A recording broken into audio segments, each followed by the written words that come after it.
உலகத்தில் 65ஆம் ஆண்டு அகில இந்திய அளவிலான கூடைப்பந்தாட்ட போட்டிகள் துவக்கம். தமிழ்நாடு மற்றும் இந்திய அளவில் 24 அணிகள் பங்கேற்பு. தேனி மாவட்டம் பெரியகுளத்தில் சில்வர் ஜூப்ளி ஸ்போர்ட்ஸ் கிளப் சார்பில் நடத்தப்படும் சிதம்பர சூரிய நாராயணன் நினைவு சுழற்கோப்பைக்கான 65ஆம் ஆண்டு அகில இந்திய அளவிலான கூடைப்பந்தாட்ட போட்டிகள் 15ஆம் தேதி மாலை தொடங்கியது. அகில இந்திய அளவிலான போட்டியை பெரியகுளம் சார் ஆட்சியர் ரஜத் பீடன் தொடங்கி வைத்தார். இவ்வாறு துவங்கிய இந்திய அளவிலான கூடைப்பந்தாட்ட போட்டி வருகின்ற 21ஆம் தேதி வரை 7 நாட்கள் நடைபெறுகிறது.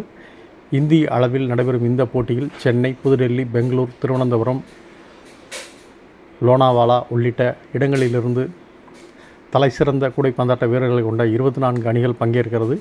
போட்டிகள் அனைத்தும் நாக் அவுட் முறையில் நடைபெற்று இறுதிப் போட்டி வெற்றி பெறும் 4 அணிகள் லீக் சுற்று போட்டியில் பங்கேற்க உள்ளன.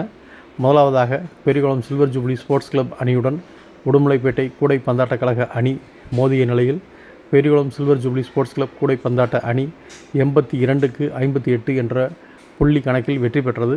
தொடர்ந்து இரண்டாவதாக திருநெல்வேலி கூடைப்பந்தாட்ட அணிக்கும் கம்பம் பென்னிக்கு கூடைப்பந்தாட்ட அணிக்கும் நடைபெற்ற போட்டியில் கம்பம் பென்னிக்கு கூடைப்பந்தாட்ட கழக அணி 100க்கு 65 என்ற புள்ளியின் அடிப்படையில் வெற்றி பெற்றது.